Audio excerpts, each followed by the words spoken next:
Marshall Peak, Kabanata 3977. Alchemy. Isang dagandong natunog ang gamulong sa kalaliman ng lupa habang gumuho ang Crouching Dragon Mountain, na parang dumating na ang araw ng katapusan.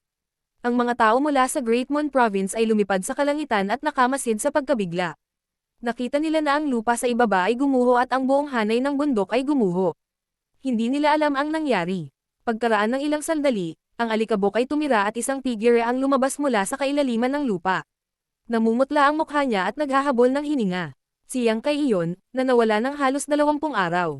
Si Yuhi, na kanina pa naghahanap kay Yang Kai sa malapit, ay agad na sumugod at inalalayan siya. Ayos ka lang ba? Nilinggan ni Yang Kai ang kanyang ulo at sinulyapan siya bago dahan-dahang umiling. Ayos lang ako. Ang puwersahang pagdadala ng 1,000 metrong katawan ng dragon sa Small Sealed World ay nagdulot ng mabigat na pasanin sa kanya. Sa kabutihang palad, ang dragon ay namatay maraming taon na ang nakalilipas, kung hindi, ang pagkonsumo ay mas malaki pa. Ganun pa man, pagod na pagod siya at parang na-hollow out siya. Saan ka nang galing? Bakit ilang araw na kitang hindi nakikita? Tanong ni Yuhi habang inalalayan siyang lumipad pabalik. Ngumisi lang si Yang Kai at hindi sumagot. Galit na galit si Yuhi na muntik nang mabaluktot ang ilong nito. Gayunpaman, kahit na hindi niya alam kung ano si Yang Kai at ang iba pang mga heavenly deities ginagawa, naramdaman ni Yuhi nang mahina na ang taong ito ay naging mas malakas. Hindi siya naging idol nitong mga araw na ito at dapat ay nakatagpo ng ilang pagkakataon. Pagkatapos bumalik sa kanyang pinagpahingahan, naghagi si Yang Kai ng ilang spirit pills sa kanyang bibig at gumaling sandali. Nang muli niyang imulat ang kanyang mga mata, nakita niya ang malaking Scarlet Flood Dragon na nakahandusay sa hindi kalayuan, sabik na nakatitig sa kanya. Hindi nakaimik si Yuhi. Kanina ka pa tinatitigan ng dalawa ng ganito. Gusto ba nila ang mga Dragon Blood Flowers na iyon? Ngumuso si Yang Kai. Kayong dalawang mata ko, maghintay ng kaunti. Pagkasabi nito, diretso siyang naglabas ng alchemy furnace. Ang Dragon Blood Flowers ay natural na kailangang gawing Dragon Blood Pills para ma-maximize ang kanilang medicinal efficacy. Ang paglunok sa kanila ng buo ay ang pinakaaksaya, lalo na't ang Dragon Blood Flowers na naani sa pagkakataong ito ay hindi pangkaraniwan. Karamihan sa kanila ay mga pag-iral na higit sa pinakamahusay na kalidad. Paano matitiis ni Yang Kai ang pag-aaksaya ng mga regalo ng Diyos? Ang ganitong uri ng Dragon Blood Flower ay maaari lamang gamitin minsan. Hindi niya alam kung kailan niya ito muling makukuha. Marunong ka rin mag-refine ng pills. Tumingin si Yuhi sa kanya nang may pagdududa. Hindi man lang nagtaas ng ulo si Yang Kai. Alam ko ang maraming bagay. Hindi napigil ang tumawa ni Yuhi nang may panunuya, at hindi niya ito sineseryoso. Habang nagsasalita, naglabas na si Yang Kai ng isang malaking tumpok ng mga halamang panggamot. Lahat sila ay pandagdag na halamang gamot na mayroon siya, pinili mula sa hardin ng damo upang pinuhin ang Dragon Blood Pill. Sa pagtingin sa mga bagay na nakuha niya kay Lei Guang, hindi mapigilan ni Yang Kai na matuwa. Dati, nagmamadali siyang imbestigahan ang sitwasyon sa kailaliman ng Crouching Dragon Mountain, kaya hindi niya sinuri ng mabuti. Ngayong tiningnan niya ito, nalaman niyang nakakuha siya ng ilang daang Supreme Grade Dragon Blood Flowers. Mayroong higit pang mga bulaklak na lampas sa pinakamataas na grado. Ang mga bulaklak ay may 3, 5, at 7 kulay. Hindi niya alam kung paano ay classify ang mga ito, ngunit malamang na mayroong libo-libo sa kanila. Mula dito, makikita kung gaano kalakas ang higanteng dragon na nahulog sa Crouching Dragon Mountain. Tanging ang dugo lamang ng isang higanteng dragon ang makakapagdulot ng napakataas na kalidad na Dragon Blood Flower. Casual na naglabas si Yang Kai ng 2 Supreme Grade Dragon Blood Flowers na nababalot ng 3 kulay na ningning. Sa pag-activate ng kanyang kapangyarihan, isa-isa niyang itinapon ang mga halamang gamot sa pagan. Noong nasa Dragon Island siya, maraming beses na niyang pinino ang Dragon Blood Pill. Bagaman hindi niya ito pino sa loob ng maraming taon, hindi niya nakalimutan. Makinis at natural ang kanyang mga galaw. Labis na nagulat si Yuhi habang nakatingin siya sa gilid. Ngayon lang niya nalaman na alam talaga ni Yang Kai kung paano magpino ng mga table tasks. Isa pa, parang pamilyar siya sa proseso. Unti-unting lumabas ang isang nakakaakit na halimuyak ng tableta mula sa hurno. Lalong naging balisa si Little Black at Little Red, lalo na si Little Black. Ang uhog ay umaagos mula sa kanyang bibig na parang ilog.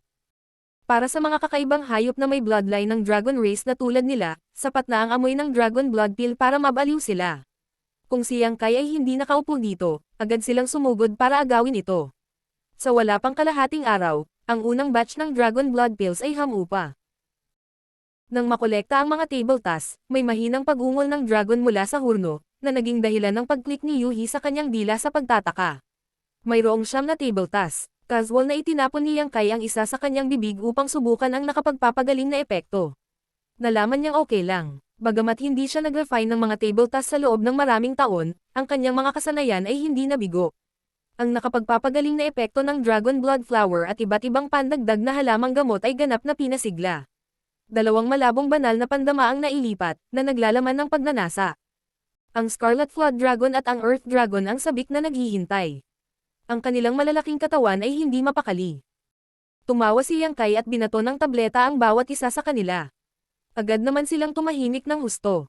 Sa susunod na 10 araw, dinadalisay ni Yang Kai ang Dragon Blood Pill. Sobra na talaga ang dami ng Dragon Blood Flower na nakuha niya sa pagkakataong ito. Itinuring ni Yang Kai na kahit na pinino niya ng walang tigil sa loob ng 1 taon, hindi niya matatapos ang pagpino sa lahat ng ito. Habang nagpino, ang kanyang katawan ay patuloy ding nilulunok ang purong Dragon Race bloodline ng Dragon Blood Pill. Malinaw na naramdaman ni Yang Kai na ang kanyang Dragon Bloodline ay talagang bumuti ng kaunti. Gayunpaman, hindi niya ginamit ang Dragon Transformation Art, kaya hindi siya makakita ng malaking pagbabago sa ngayon. Ang Scarlet Flood Dragon at ang Earth Dragon ay naging mas sunod sa urine. Ang pag-inom ng Dragon Blood Pill ay nagpabuti sa kanila kaysa sa direktang paglunok sa Dragon Blood Flower. Bilang mga kakaibang hayop, sila ay partikular na sensitibo dito. Maging si Yuhi at ang mga tao ng Great Moon Province ay nakakuha din ng ilang Dragon Blood Pills. Gayunpaman, hindi nila ito direktang nilaban. Halip, sa ilalim ng mga tagubilin ni Yang Kai, nilusaw nila ang mga ito sa tubig at uminom ng isang tableta sa loob ng maraming araw. Ang Dragon Blood Pill mismo ay ginamit upang mapabuti ang bloodline ng Dragon Race at mga nilalang na may bloodline ng Dragon Race. Kung kinuha ito ng mga ordinaryong tao, magpapalakas din ito sa kanilang pisikal na katawan. Gayunpaman, ang nakapagpapagaling na epekto ng Dragon Blood Pill ay masyadong mapang-akit. Ang mga ordinaryong tao ay hindi makayanan, kaya maaari lamang silang gumamit ng ilang banayad na pamamaraan. Makalipas ang mahigit 10 araw, tumigil si Yang Kai. Hindi naman sa pagod siya sa pagpino, ngunit naubusan na siya ng mga pantulong na damo. Bagamat maraming halamang gamot sa hardin ng damo at may 2 munting espiritong kahoy na nag-aalaga sa kanila, masasabing hindi mauubos ang mga ito.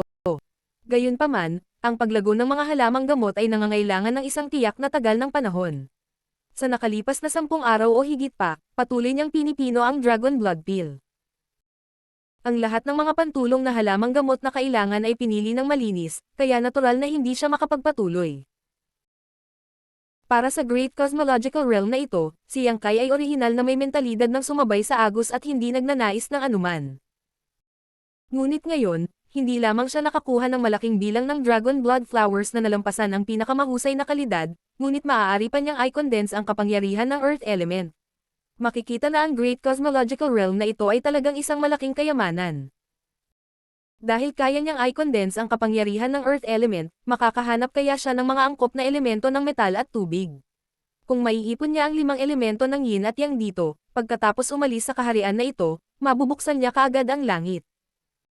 Sa oras na iyon, magkakaroon siya ng isang foothold sa labas ng universo na ito at ang kakayahang protektahan ang kanyang sarili. Hindi maiwasan ni Yang Kai na magkaroon ng maraming inaasahan para sa Great Cosmological Realm na ito. Ngunit anuman ang mangyari, ang paghihintay dito ay hindi isang pagkakataon. Hindi pa banggitin, kailangan ding matagpuan ang mga auxiliary herbs para pinuhin ang Dragon Blood Pill. Mahigit 1 buwan din silang na-delay sa Crouching Dragon Mountain na ito, kaya hindi siya nagdalawang isip at agad na tinawagan ang lahat na umalis. Nang dumating sila, ginamit nila ang Earth Dragon bilang kanilang bundok, ngunit sa pagkakataong ito ay napalitan ito ng Scarlet Dragon. Sa paghahambing, ang Scarlet Dragon ay walang alinlangan na mas kahanga-hanga at mas angkop. At least, wala itong ganoong klase ng malagkit at nakakadiri na uhog sa katawan, at wala rin itong mabangong amoy. Malinaw na medyo nadismaya si Little Black. Talagang napakaraming mapagkukunan sa Great Cosmological Realm. Sa daan, nakakolekta sila ng maraming likas na kayamanan, ngunit kumpara sa mga pangangailangan ni Yang Kai, ito ay hindi pa rin sapat. Sa araw na ito, isang grupo ng mga tao ang dumaan sa isang maulap na kagubatan, na naghahanap ng iba't ibang halamang gamot. 7 o 8 araw na sila sa gubat na ito, ngunit dahil wala silang espesyal na destinasyon, hindi sila nagmamadaling umalis. Bigla lumapit si Yuhi at sinabing, Napansin mo ba na mas marami tayong nakilala nitong mga nakaraang araw? Bahagyang tumango si Yang Kai. Naramdaman yon. Noong una silang pumasok sa kagubatan na ito, hindi pa sila nakakakilala ng maraming tao, ngunit sa nakalipas na 2 araw, madalas silang makasalubong ng isang cultivator na naglalakad patungo sa kanila. Sila ay karaniwang nasa mga grupo ng 3 hanggang 5, at ilang tao ang naglalakad ng pares. May mga tao pa nga na natakot sa Earth Dragon at Scarlet Dragon at direktang umatake. Sa kabutihang palad, napatigil sila ni Yang Kai sa oras upang maiwasan ang ilang hindi kinakailangang gulo. Anong gusto mong sabihin? Nilinggan ni Yang Kai ang kanyang ulo upang tingnan si Yuhi. Ang magagandang mga mata ni Yuhi ay kumislap. Ang sitwasyong ito ay nagpapakita na mayroong ilang kayamanan dito na nakaakit sa mga taong ito, o marami ng mga taong nagtitipon dito. Sa tingin mo alin ito? Tanong ni Yang Kai. Ano sa tingin mo? Saglit na nag-isip si Yang Kai bago sumagot. Ang pangalawang posibilidad ay ang mga taong nakilala namin ay hindi nagpakita ng anumang senyales ng pagmamadali. Sa halip, lahat sila ay kumilos ng maayos, na parang kalalabas lang nila mula sa isang lugar. Nangangahulugan ito na sa isang lugar sa kagubatan na ito, dapat mayroong isang lugar ng pagtitipon para sa mga cultivator. Tumango si Yuhi at sinabing. Sa tingin ko din, ngumisi si Yang Kai at sinabing. Kung gayon, pumunta tayo at tingnan. Kung ikukumpara sa paghahanap nila kung saan-saan ng mga halamang gamot para pinuhin ang Dragon Blood Pill, natural na mas maginhawa at mas mabilis ang pakikipagkalakalan sa iba. Kung talagang mayroong lugar ng pagtitipon ng cultivator sa kagubatan na ito ay isang magandang bagay para kay Yang Kai. Hinanap nila ang direksyon kung saan nanggaling ang cultivator, at pagkaraan ng isang araw, nakakita sila ng lugar na pinagtitipunan ng cultivator. Sa isang lugar sa kagubatan, sa labas ng isang malaking open space, ang mga taong pagod na sa paglalakbay ay tumingin sa tuloy-tuloy na mga gusali sa harap nila sa bahagyang pagkatulala. Natawa si Yang Kai at sinabing. Ito ay bahagi ng Star Market, tama ba? Nang ang Great Cosmological Abyss ay napuno ng fog, ang buong Star Market ay nabalot dito. Gayunpaman, hindi kumpleto ang Star Market kung saan nagpakita si Yang Kai at ang iba pa. Mayroong daan-daang libong tao doon, at ilang 10,000 lamang ang naruroon. Nangangahulugan ito na kapag ito ay nilamon, ang buong Star Market ay gumuho sa ilalim ng impluwensya ng isang hindi kilalang puwersa, na nagiging mga fragment na nakakalat sa buong Great Cosmological Abyss. Pagkatapos, lumitaw ang Beast Tide kung saan dumaong si Yang Kai at ang iba pa, na pinipilit ang lahat na tumakas para sa kanilang buhay. Natural na nawala ang kanilang likas na proteksyon. Gayunpaman, ang bahagi ng Star Market sa kanilang harapan ay napanatili ng husto. Sa orihinal na Star Market bilang sentro, ang cultivator dito ay nagtayo ng maraming bagong gusali, na sumasakop sa isang malaking lugar. Malabo itong nakabuo ng isang maliit na lungsod na matatagpuan sa maulap na kagubatan na ito, at maging ang nakapalibot na mga pader ay naitayo na. May isang tarangkahan ng lungsod sa direksyong pinanggalingan nila, at may mga gwardya ng cultivator sa tarangkahan. Maraming tao ang pumapasok at lumalabas sa tarangkahan ng lungsod. Gamit ang kanyang divine sense, nalaman niya na kasing dami ng apoy ng buhay sa lungsod na ito gaya ng mga bituin sa langit. Mayroong hindi bababa sa 10,000 hanggang 20,000 katao ang naninirahan doon. Sa magulong Great Cosmological Abyss na ito, biglang lumitaw sa harap nila ang isang lungsod na may lugar ng pagtitipon ng cultivator. Parehong natuwa si Yang Kai at ang mga tao sa Great Moon Province. Marshall Peak, Kabanata 3,978. Lunurin ang kalungkutan sa inumin. Gayunpaman, nagkaroon ng problema sa pagpasok sa lungsod. Si Xiaohe at Xiaored ay masyadong malaki at mukhang masyadong mabangis, kaya tiyak na hindi sila madadala. Hindi rin nang ahas si Yang Kai na gamitin ang Sealed World Bead para ilagay ang mga ito. Nasubukan na niya ito noon at ang Sealed World Bead ay maaari lamang tumanggap ng mga buhay sa ibaba ng Heaven Opening Realm. Kung siya ay sapilitang naglalaman ng mga buhay na may kakayahang hatiin ang langit, ang Sealed World Bead ay nanganganib na bumagsak. Sa perception ni Yang Kai, Xiaohe man o Xiaored, malamang na may kakayahan silang hatiin ang langit, ngunit dahil nasa espesyal na kapaligiran sila ng Great Cosmological Realm, hindi nila lubos na maipakita ang kanilang lakas. Buti na lang at may 6 Direction Wish Pouch siya, kaya kahit medyo masikip ay hinayaan niya lang silang magdusa.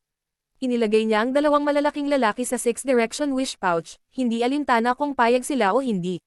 Namangha si Yuhi. Pagkatapos ng lahat, kahit sa labas ng universo, walang maraming artifact na maaaring mag-imbak ng mga buhay na nilalang.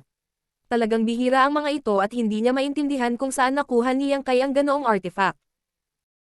Saka lamang dahan-daang naglakad ang grupo ng 6 patungo sa gate ng lungsod. Hindi nakakagulat, sila ay pinahinto sa gate ng lungsod at kailangang magbayad ng 100 heaven opening pills bawat tao upang makapasok sa lungsod. Para sa sinumang Emperor Realm Master, ang 100 heaven opening pills ay isang mabigat na presyo, na naging dahilan upang makaramdam ng labis na sakit si Meng Hong. Kung noon pa man, hindi na siya nadala ni Yang Kai ng maraming heaven opening pills, ngunit sa kabutihang palad, nakuha niya ang space ring ni Shu Lao mula sa Wind Cloud Auction House. Bilang 4th grade Heaven Opening Realm Master at isang makapangyarihang figure mula sa auction house, hindi maliit ang yaman ni Yang Kai. Ang entrance fee na 600 Heaven Opening Pills ay hindi pressure para kay Yang Kai. Masaya niyang binayaran ito at madaling nakapasok sa lungsod. Pagpasok sa syudad, hindi maiwasang matigilan ang lahat. Napanatili pa rin ng lungsod ang hitsura ng isang star market. Sa mga kalye, nagkakagulo ang mga tao at maraming tindahan sa paligid. Marami ring mga stall sa magkabilang gilid ng kalye kung saan nakadisplay ang lahat ng uri ng kakaibang paninda. Kung hindi dahil sa matangkad na karanasan nitong mga nakaraang araw, iisipin ng lahat na pumasok sila sa isang star market sa halip na sa Great Cosmological Realm. Habang nasa daan, ipinakalat ni Yang Kai ang kanyang divine sense at binili ang mga halamang kailangan niya. Bihira lang makakita ng ganoong lugar kung saan nagtitipon ang mga cultivator. Naturally, kailangan niyang gumawa ng malaking pagbili. Napili na ang Dragon Blood Flower. Kailangan niyang pinuhin ang Dragon Blood Pill sa lalong madaling panahon upang matiyak na ang mga epektong panggamot ay hindi mawawala. Tinansya ni Yang Kai na kailangan niyang manatili sa lungsod na ito upang pinuhin ang mga table tasks sa mahabang panahon. Pagkatapos magwalas sa ilang kalye ng mga halamang gamot, napakalaki ng ani.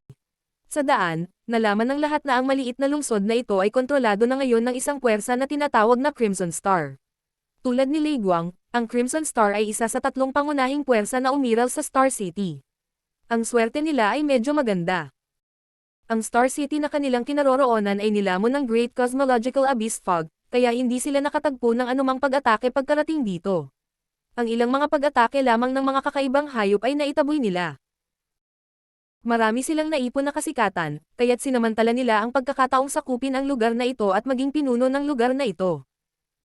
Ngayon, upang mapanatili ang kaayusan sa Star City at maitakda ang mga patakaran, ang mga taong nangolekta ng mga bayarin sa mga gate ng lungsod ay pawang mula sa Crimson Star. Sa pamamagitan ng pagsakop sa naturang teritoryo sa Great Cosmological Realm, maaaring umani ng malaking benepisyo ang Crimson Star sa pamamagitan lamang ng pagupo at pagtamasa sa mga bunga ng paggawa ng iba. Sa lungsod na ito, ang mga tao ng Crimson Star ay masasabing parang mga lokal na emperador, at walang nang ahas na guluhin sila. Pagkatapos ng kalahating araw na paglalakad at pagbili ng halos lahat ng mga halamang gamot sa lugar na ito, pinangunahan ni Yang Kai ang lahat na humanap ng matutuluyan.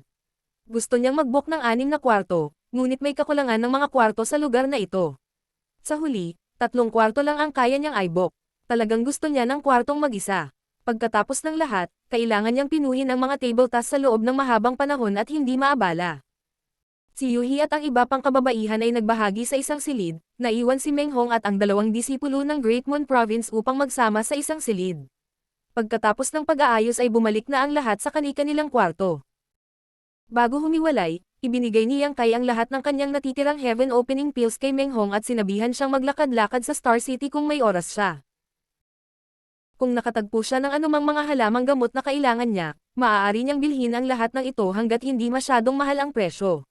Natural na pumayag si Meng Hong. Pagkatapos ng lahat, ito ay hindi isang mahirap na gawain.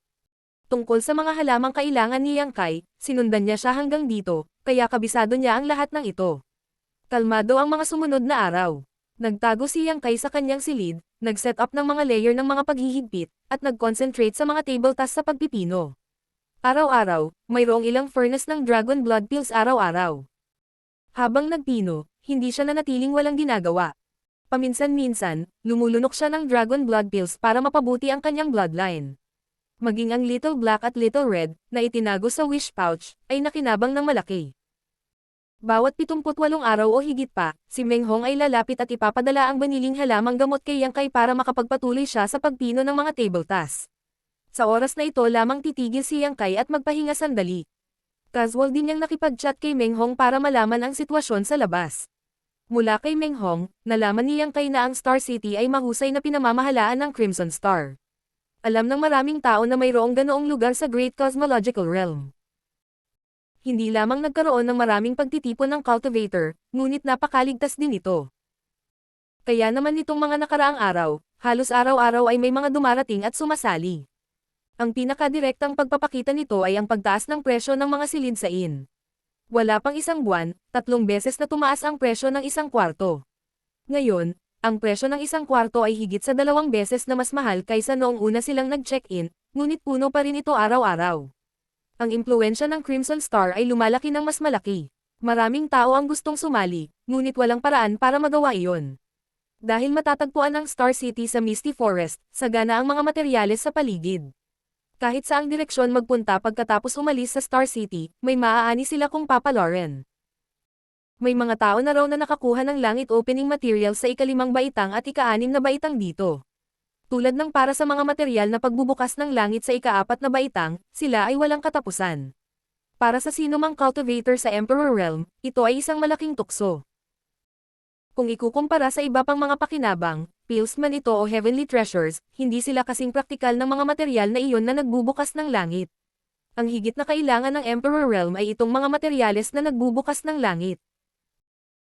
Talagang imposibleng umaban sa pagbubukas ng langit sa Great Cosmological Realm, ngunit hanggat ang isang tao ay makakaipon ng sapat na kapangyarihan dito, kapag umalis sila sa Great Cosmological Realm, maaari nilang agad na makamit ang pagbubukas ng langit at maging isang powerhouse. Sa makatuwid, araw-araw, hindi mabilang na mga grupo ng cultivator ang lumalabas upang magsanay upang makakuha ng mga materyales sa pagtatanim na kailangan nila. Nakuha ng maraming tao ang gusto nila, ngunit may mga taong naharap sa panganib sa kalagitnaan at hindi na bumalik. Gayunpaman, ang landas ng isang cultivator ay palaging ganito. Matapos dumaan sa mga paghihirap at paglampas sa mga hadlang, maaaring hindi magbunga ang kanilang nakita sa wakas. Ito ay mas malamang na ang lamig ng kamatayan.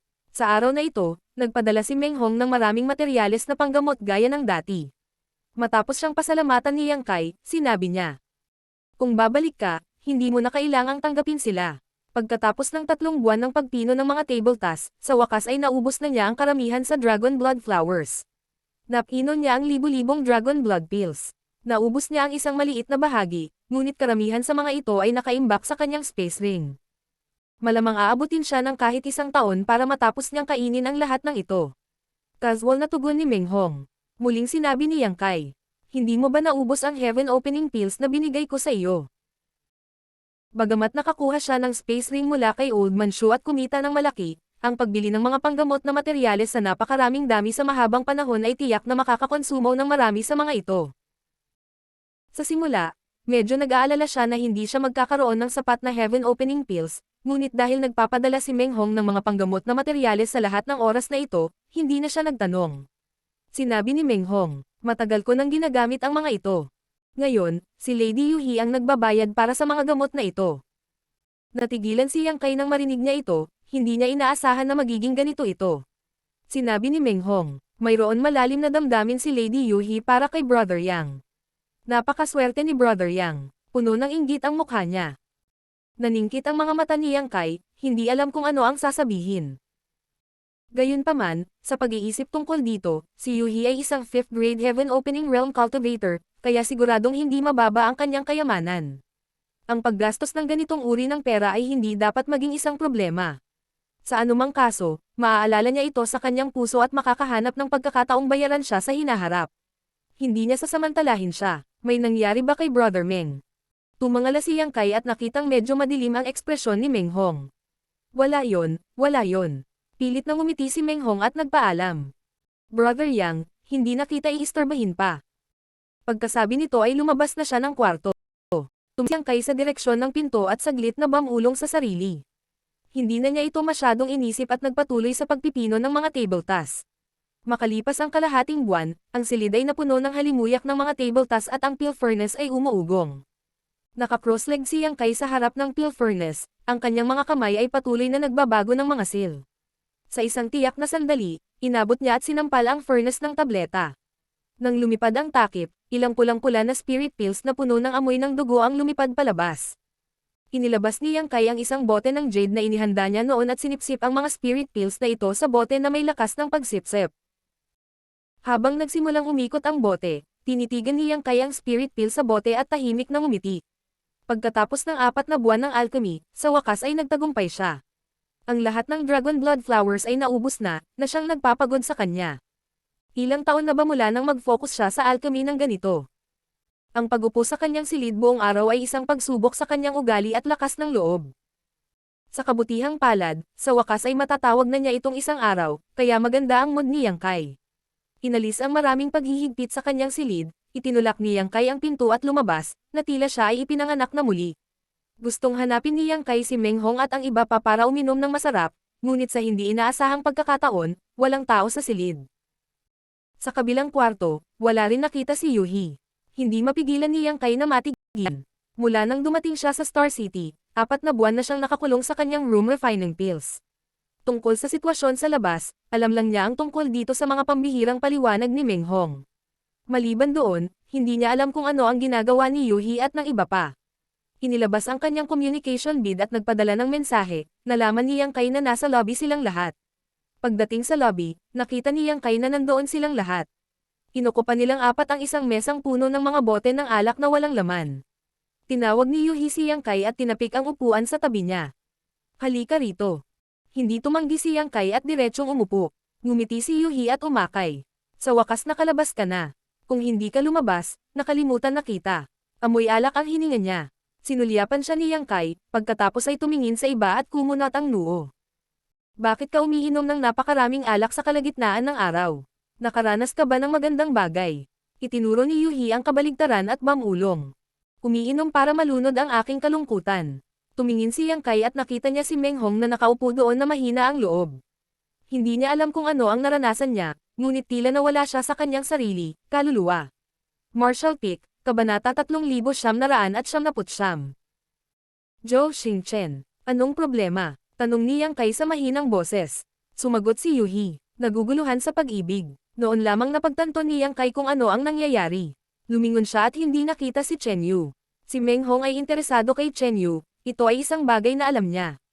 Ngayong narinig niya ang sinabi ni Yuhi, naintindihan niya kaagad na nagkaganito si Meng Hong dahil kay Chen Yu. Matagal nang hindi kilala ni Yang Kai si Meng Hong, ngunit siya ay prangka at mapagbigay. Pagdating sa mga usapin sa pagitan ng mga lalaki at babae ay tila naging introvert siya. Para kay Chen Yu, ang impresyon ni Yang Kai sa kanya ay hindi mabuti o masama. Naramdaman na lang niyang medyo ambisyosa ang dalaga, pero hindi naman masama ang ugali nito. Siyempre, ito ay dahil din sa hindi sila nagkaroon ng malalim na pakikipag-ugnayan sa isa't isa. Kung tungkol sa kung anong uri siya ng tao, hindi nang ahas si Yang Kai na magdesisyon. Kung tutusin, maaaring kilala ng isang tao ang mukha ng isang tao ngunit hindi ang kanyang puso. Kadalasan, ang mga taong inaakala niyang mabuti ay masama. Alam na dahil iyon kay Chen Yu, tumawa si Yang Kai at sinabing. Dahil interesado si Brother Meng, pagkatapos ay buong tapang na ituloy siya. Bakit ka nagrereklamo dito? Walang pagkakataon. Mukhang gusto makita ni Yuhi ang mundo sa kaguluhan. Pinalagitik ni Yuhi ang kanyang dila at sinabi. May nagalis ng pagmamahal niya. Sa sandaling lumabas ang pangungusap na ito, isang bakas ng sakit ang sumilay sa mukha ni Meng Hong. Hinawakan niya ang lalagyan ng alak sa kanyang kamay at nilagok iyon. Brother, huwag ka nang uminom. Hindi na nakatiis ang isang alagad ng Great Moon Province. Inabot niya ang lalagyan ng alak at galit na sinabi. Dahil ang babaeng iyon ay sobrang pabago-bago, hindi siya karapat-dapat sa pag-aalala ni Brother. Maraming magagandang babae dyan. Brother, bakit kailangan mong ipahiya ang iyong sarili ng ganito? Sa kasamaang palad, ang kanyang lakas ay hindi kasing lakas ng kay Meng Hong, kaya nabigo siyang makuha ito pagkatapos ng ilang mga pagtatangka. Matapos lumukin ang alak, namula ang mga mata ni Meng Hong. Ano ba ang nangyayari? Nalito si Yang Kai. Pagnanakaw ng pagmamahal ng isang tao at pagiging pabago-bago. Parang may nangyari habang siya ay nasa pag-iisa para magsagawa ng alchemy. Mahinang bamantong hininga si Yuhi at nagpaliwanag. Habang wala ka, may nakilala silang isang tao. Parang maliit siyang pinuno ng Red Star, at marami siyang natulungan. Maya-maya, naging pamilyar sila sa isa. Akala niya ang lalaking ito ay isang matuwid at mainit ang loob na tao, ngunit sinong mag-aakala na siya ay may lihim na motibo. Naiinis lang siya sa babaeng iyon. Ang babaeng iyon. Hihihi, ang tubig ay umaagos sa ilalim, at ang mga tao ay nagsusumikap para sa tuktok. Sa isang taga-suporta sa Great Cosmological Realm, hindi ko na kailangang mag-alala tungkol sa anumang bagay sa hinaharap. Bagamat ito ay ilang salita lamang, naiintindihan ni Yang Kai kung ano ang sinasabi. Higit pa rito, dahil si Yuhi ay isang tagalabas, ang kanyang paghatol ay dapat na medyo patas. Kung si Yuhi ay hindi mali, kung gayon si Chen Yu ay dapat na napunta sa Magmapuri sa taong iyon. Ito ay likas ng tao. Gaya ng sinabi ni Yuhi, kung ang isa ay maaaring magkaroon ng isang mahusay na taga-suporta sa Great Cosmological Realm, magiging maginhawa para sa kanila na gawin ang anumang bagay sa hinaharap, at ito ay nadagdagan din ang kanilang pakiramdam ng seguridad. Napakalaki na ngayon ng impluwensya ni Qixing, sinakop ang star market na ito at ginagamit ito bilang base para mag-recruit ng mga disipulo. Kahit na ito ay isang maliit na pinuno lamang, ito ay target pa rin ng maraming tao na paboran. Hindi naiwasang maalala ni Yang Kai na tila sinubukan ni Chen Yu na paboran siya noon. Ang iba ay hindi nakikialam sa mga gawain ng mga kalalakihan at kababaihan. Bagamat nakiramay si Yang Kai sa karanasan ni Meng Hong, hindi niya talaga masabi magkano, kaya't maaari lamang niya itong kumbansihin. Brother Meng, kung hindi mo ito kayang pabayaan, hindi pa huli ang lahat para makahabol ngayon. Kung kaya mong bitawan, huwag mo na masyadong isipin. Bumalik ka at magpahinga ng mabuti. Aalis tayo dito bukas. Hinawakan ni Meng Hong ang lalagyan ng alak, ang kanyang mga buko ay medyo namuti. Gumalaw ang kanyang bibig, ngunit hindi siya umimik. Nakikita ni Yang Kai na ang lalaking ito ay tunay na nahulog kay Chen Yu. Siya marahil ay hindi niya kayang umalis ng ganoon lang, ngunit ang pananatili dito ay makakadagdag lamang sa kanyang pag-aalala. Tiningnan niya ang dalawang disipulo mula sa Great Mon Province, na nagpapahiwatig na dapat nilang ibalik si Meng Hong upang magpahinga. Ngunit bago pa nila magawa ang anumang bagay, biglang itinaas ni Meng Hong ang kanyang ulo at tuwang-tuwa na tumingin sa pinto. Lumingon si Yang Kai at nakitang nakatayo si Chen Yu sa pintuan, nakatitig kay Meng Hong na may bahagyang awkward na ekspresyon sa mukha habang sinusubukang iwasan ang kanyang tingin. Tuwang-tuwang bumangon si Meng Hong at ibinuka ang kanyang bibig, ngunit bago pa niya matawagan ang junior sister Chen, may isang taong pumasok mula sa pinto. Ang taong pumasok ay isang gwapong binata na nakasuot ng asol na may magandang kutis at matingkad, ngiti. Pagkapasok sa shop, hindi niya sinasadyang inilagay ang kanyang kamay sa payat na baywang ni Chen Yu at masuyong niyakap ito, ipinihit ang ulo at sinabing, "Pumasok ka, bakit ka nakatayo dito?" Lalong lumakas ang awkward na ekspresyon sa mukha ni Chen Yu at siya ay bahagyang pinaikot ang kanyang katawan.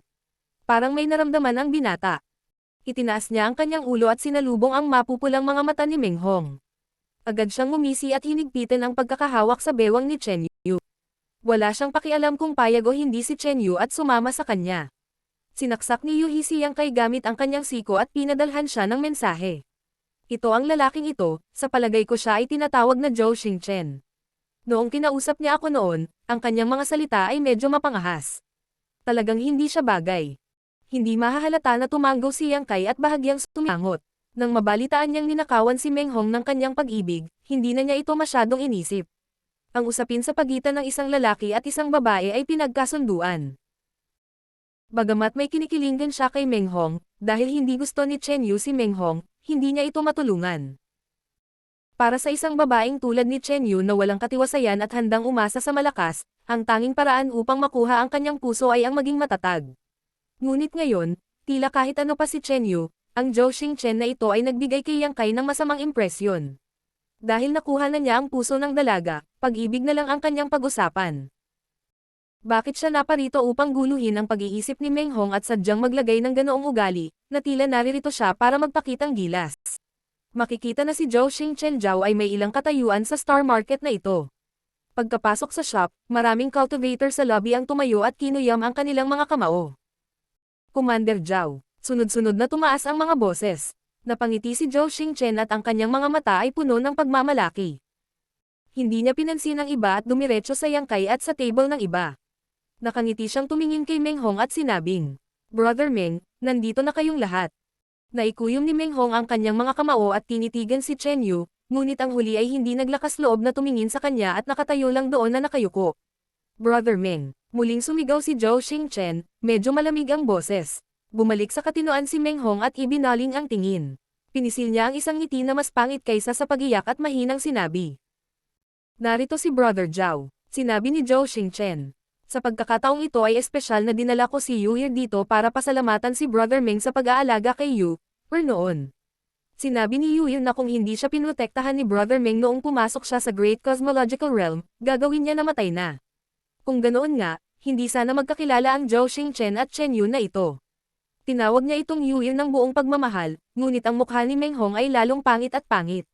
Kumilos si Zhou Xingchen na parang hindi niya ito nakita at marahang itinulak si Chen Yu.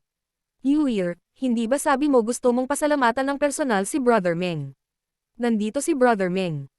Si Chen Yu ay itinulak ng isang hakbang at ibinaba ang kanyang ulo sa katahimikan. Tinitigan siya ni Meng Hong, ang tuyong bibig ay bamuka at sumasara ng ilang beses, ngunit hindi siya umimik. Umupo sa tabi niya ang dalawang disipulo mula sa Great Moon Province at tumingin kay Chen Yu na may apoy sa kanilang mga mata. Tila hindi na nila hinintay na putulin si Chen Yu. Kumikislap ang mga mata ni Zhou Xingchen at nakangiti lang siyang tumingin sa kanila, na para bang isa siyang tagalabas. Brother Meng. Pagkaraan ng mahabang panahon, mahinang tumawag si Chen Yu. Nagmamadaling sumagot si Meng Hong. Junior Sister Chen. Tumangala si Chen Yu sa kanya at sinabing, "Salamat, brother, sa pag-aalaga sa akin sa panahong ito." Tatandaan ito ni Yuir at lubos na magpapasalamat. Sabi ni Meng Hong, "Tungkulin ko ito. Ikaw at ako ay magkakilala sa loob ng maraming taon, ngunit hindi ako nagkaroon ng pagkakataong gumawa ng anuman para sa iyo. Kaya lang sa hinaharap, natatakot ako na hindi na kita maaligan. Junior sister, kailangan mong alagaan ang iyong sarili." Bahagyang nang inig ang katawan ni Meng Hong nang sabihin niya ito. Magiliw na tumango si Chen Yu, mukhang masunurin. Ngumiti si Zhou Xingchen at sinabing, "Brother Meng, huwag kang mag-alala. Hanggat ako, si Zhou Xingchen, ay narito, si Yuir ay hindi magkakamali. Nakahanap ako ng tirahan niya sa syudad. Hindi siya manganganib kung doon siya nakatira." Pilit na ngumiti si Meng Hong at sinabing, "Kung gayon ay makatitiyak ako." Muling sinabi ni Zhou Xingchen, "Brother Meng, gusto mo bang magtrabaho sa ilalim ng Jiao na ito? Lumalawak na ngayon ang Red Star at kulang sa lakas tao. Kung makakarating si Brother Meng, wala akong lakas ng loob na magsabi ng iba, ngunit sa loob ng 3 taon, tiyak na magiging kapitan ka." Sa sandaling lumabas ang pahayag na ito, maraming cultivator sa lobby ang tumingin ng may pagkainggit. Red Star ngayon ang nasa limelight at maraming tao ang gustong sumali, ngunit hindi lahat ay nagkaroon ng pagkakataong ito.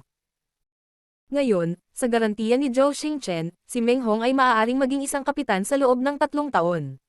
Maraming tao ang natukso at lihim na nainggit kay Meng Hong. Hindi nila alam kung anong klaseng swerte ang mayroon siya para pahalagahan siya ni Commander Zhao. "Hindi namin kailangan ang iyong pagkukunwari." Isang disipulo ng Great Moon Province ang hindi na nakatiis at galit na sumigaw.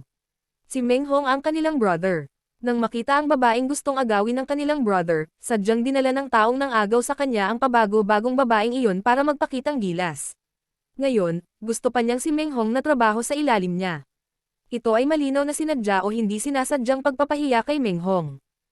Paano nila ito matitiis? Sa sandaling lumabas ang pangungusap na ito, ang ngiti sa mukha ni Zhou Xingchen ay agad na naging malamig.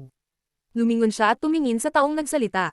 "Ano ang sinabi mo?" Ang disipulo ng Great Moon Province ay hindi maiwasang mamatla. Ngayon lang siya nagalit at hindi masyadong nag-isip. Ngayong nag-react siya, natural na siyang medyo natakot. Gaano man kasama ang karakter ni Zhou Xingchen, gaano man nila kagalit si Zhou Xingchen sa pananakit kay Meng Hong, si Zhou Xingchen ay miyembro pa rin ng Red Star. At saka, isa siyang commander-level character. Paano nila siya na-offend? Sa makatuwid, sa ilalim ng pagtatanong ni Zhou Xingchen, ang disipulo ay hindi nang ahas na magsalita. Nagulat din si Meng Hong. Bagamat nakatayo rito si Zhou Xingchen at tinatawag siyang kapatid, sa katunayan, hindi ganoon kaganda ang kanilang relasyon. Ngayong nagsalita na ang kanyang junior brother nang hindi nag-iisip, maaari lamang siyang humingi ng tawad. "Brother Zhao, pakiusap huminahon ka." Ang bastos na ito ay uminom ng labis at nagsalita ng walang kaparirikan. "Brother Zhao, mangyaring huwag mo itong isapuso." Ngumisi si Zhou Xingchen. "Brother Meng, maaari mong kainin ang anumang gusto mo, ngunit hindi ka makapagsalita ng walang ingat. Ang ilang mga salita ay maaaring magdulot ng kamatayan." Nang makitang ayaw na niyang bitawan ito, nagmamadaling kinuyam ni Meng Hong ang kanyang mga kamao at sinabing, "Brother Zhao, mangyaring huwag kang magalit. Itong si Meng ay hindi siya tinuruan ng mabuti. Tuturuan ko siya ng leksyon mamaya at hayaan alam niya kung ano ang maaari at hindi niya masabi." Martial Pick, Kabanata 4000. Mukhang marami kang alam. Masayang tinitigan ni Zhou Xingchen ang disipulo ng Great Moon Province, na nagpapatinggaw sa kanyang anit. Pagkaraan ng ilang sandali, malamig na bumuntong hininga ang Zhou Xingchen at sinabing, "Dahil sinabi na ni Brother Meng, ang Jiao na ito ay magbibigay ng mukha kay Brother Meng at hahayaan itong umalis sa pagkakataong ito. Kung may susunod pa, hindi ko ito papakawalan ng ganoon kadali." Hindi napigilan ni Meng Hong na makahinga ng maluwag at nakangiting sinabi. Salamat, Brother Zhao, Master, sa iyong kagandahang loob. Hindi nagkomento si Zhao Xingchen at lumingon kay Chen Yu at sinabing. Yuir, kapalaran na magkakilala tayo lahat. Dahil nandito ka ngayon, mag-toast tayo kay Brother Meng at sa iba pa. Sige, sinunod ni Chen Yu ang utos ni Zhao Xingchen at lumapit para magbuhos ng isang baso ng alak. Nang makita siyang ganito, mas naging masakit ang ekspresyon ni Meng Hong. Ang kanyang mukha ay mapatla, at lihim niyang kinasusuklaman ang kanyang sarili dahil sa hindi sapat na lakas upang bigyan si Chen Yu ng ligtas na kanlungan. Nakikita na lamang niya ang kanyang pinakamamahal na babae na inihagis ang sarili sa mga bisig ng iba. Pakiramdam niya ay may kutsilyong pinipilipit sa puso niya. Itinaas ni Chen Yu ang kanyang tasa, at ang kanyang magagandang mga mata ay nakatitig kay Meng Hong habang sinasabi niya. Mga senior brothers, toast ko ito sa inyong lahat. Kung may kailangan kayo ng tulong sa hinaharap, huwag mag-atubiling hanapin ako. Siguradong hindi tatanggi kung ito ay nasa loob ng aking kakayahan. Tumango rin si Zhao Xingchen at sinabing, oo, narito, ako, si Zhao Xingchen, ay may mukha pa rin. Kung makatagpo ka ng anumang problema sa hinaharap, pumunta sa akin. Ang tatlong tao ng Great Moon Province ay walang magawang itinaas ang kanilang mga baso at ininom ito. Ang mga mata ni Zhao Xingchen ay nakatuon kay Yang Kai, at sinabi niya na may medyo malungkot na ekspresyon. Kaibigan, hindi mo ba ako bibigyan ng mukha? Pagkapasok sa pinto, hindi niya napansin si Yang Kai, ngunit ngayong sinunod ni Chen Yu ang kanyang utos na mag-toast at si Yang Kai ay nakaupo pa rin, lalo siyang kitang-kita. Natural, napansin niya ito. Si Yuhi naman, na hindi rin nagtaas ng baso, ayaw niyang ma-provoke siya. Pagkatapos ng lahat, siya ay isang 5th grade Heaven Opening Realm. Noon pa man ay nilayo ni Zhao Xingchen na anyayahan si Yuhi na sumama sa kanila at bukas palad na inalok sa kanya ang posisyon ng commander. Sa kasamaang palad, hindi nagbigay ng malinaw na sagot si Yuhi. Kilalang kilala ba kita? Tumangala si Yang Kai sa kanya at mahinang sinabi. Magkano ang halaga ng iyong mukha? Si Yang Kai ay nakaupo dito at malamig na nanonood. Nakita na niya ang lahat. Sa orihinal, kung hindi siya ay provoke ng mga tao, hindi siya mag-abala pang manghimasok. Sino ang nakakaalam na si Zhao Xingchen ang magkukusa para pukawin siya? Siyempre, hindi masyadong magalang si Yang Kai sa kanya. Bagamat ito ang unang beses na nagkita sila at hindi sila malapit na magkaibigan, binigyan siya ni Zhao Xingchen ng napakasamang pakiramdam. Masyadong tamad si Yang Kai na tretuhin ng maayos ang ganitong uri ng tao. Agad na nagdilim ang mukha ni Zhao Xingchen. Kaibigan, nababaliw ka na. Paano kita haharapin? Parang hindi ka pamilyar. Hindi inaasahan ni Meng Hong na gagawin ni Yang Kai ang ganoong bagay. Mabilis niyang inayos ang mga bagay-bagay at sinabing, Brother Zhao, ito si Brother Yang Kai. Ikaw si Yang Kai.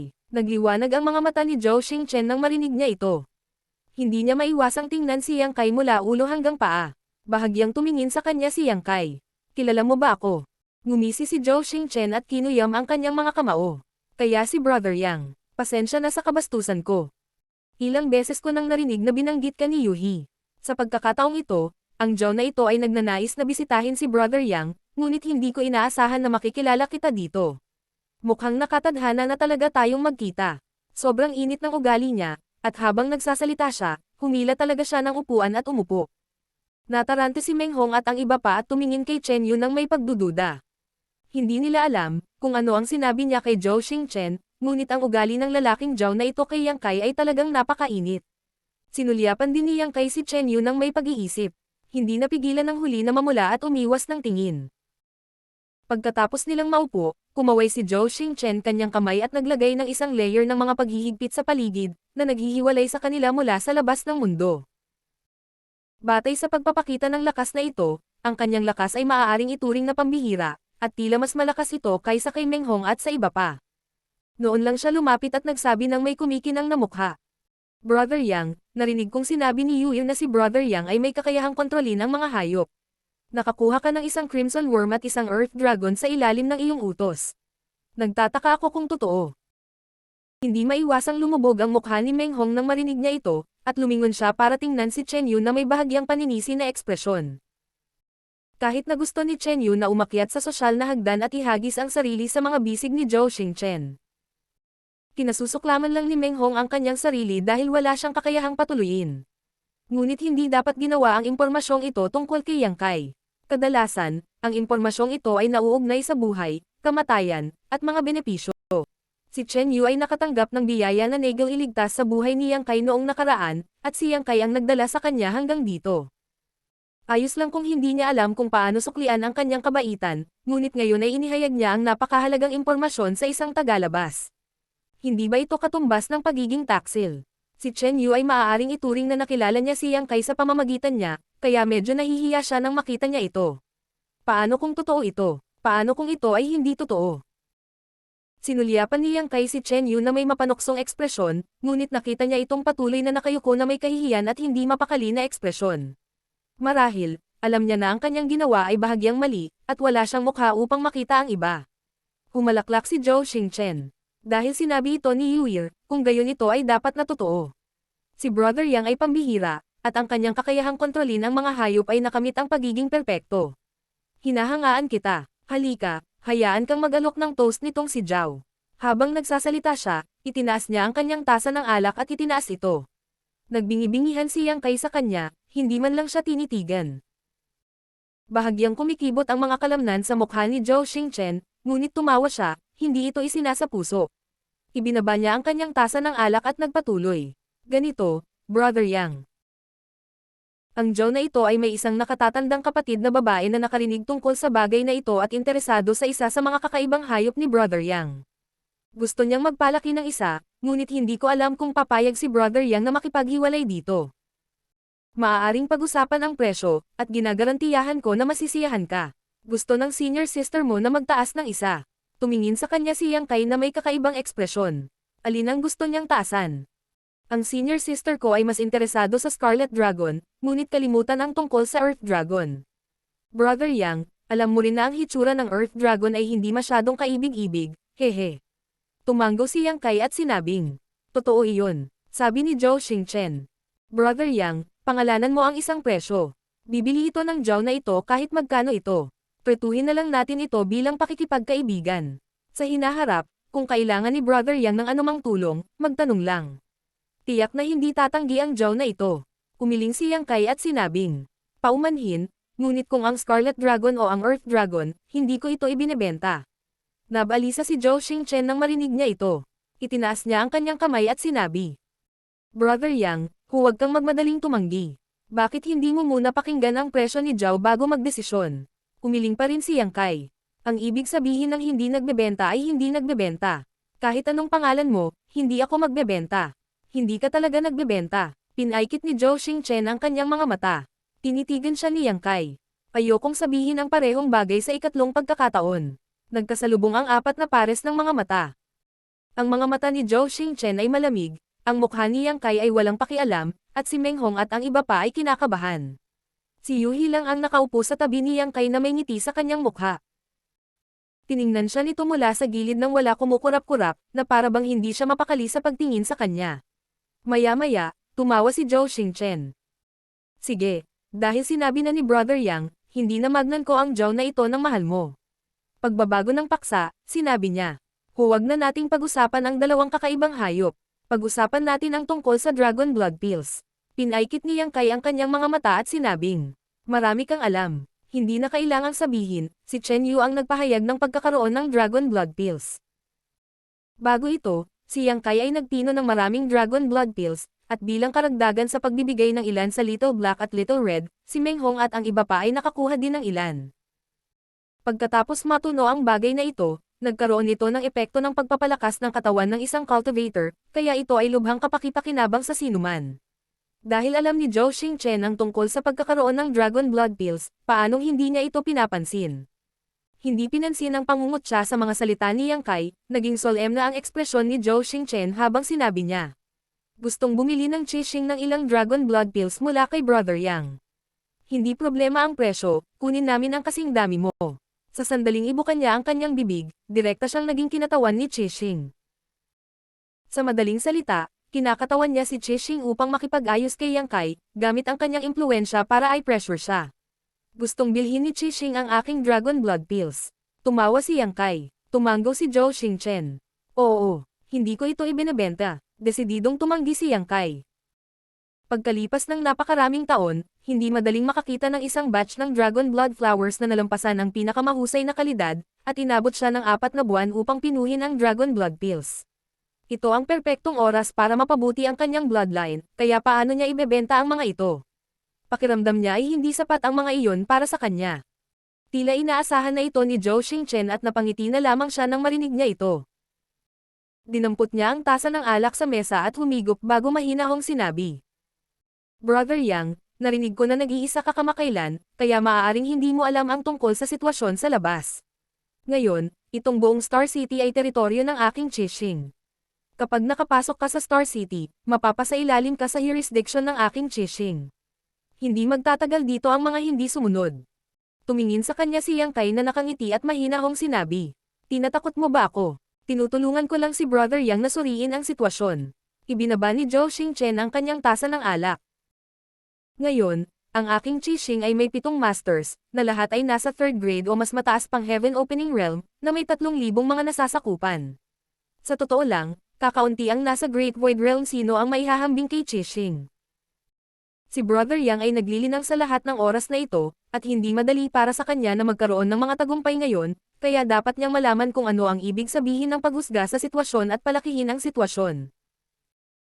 Gusto lang ni Qixing na bumili ng ilang Dragon Blood Pills mula kay Brother Yang, kaya bakit hindi makatwiran at hindi malapitan si Brother Yang?